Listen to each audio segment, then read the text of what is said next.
ఇదిగోనండి, నేను ఆ చెట్టుది కోసిన చింతకూర. నేనైతే కూరగాయలు కోద్దామని అనుకోలేదండి. అయితే పొట్లకాయ కోద్దాం అనుకున్నాను, కానీ ఇక్కడికి వచ్చాక ప్లాన్ అయితే మారిపోయింది. చింత చిగురు బాగుంది. నేను ఇప్పుడు నేను కారపొడిని చెయ్యాలండి. అయితే చింత చిగురుతో చేద్దాము. మా కావ్యకి ఈ కారపొడి అంటే చాలా ఇష్టం అండి కదా, చాలాసార్లు చెప్పాను మీకు నేను.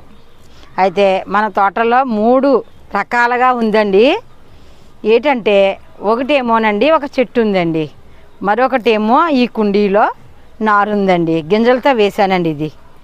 అయితే మూడోది ఏమోనండి మనం ఇదివరకు వేసిన చెట్లండి. ఆ చెట్లన్నీ ఈ కుండీలోంచి తీసేసి ఒక కవర్లో వేసానండి. ఆ పందిట్లో నేడండి మీకు వీడియో కనిపించట్లేదు అంతే.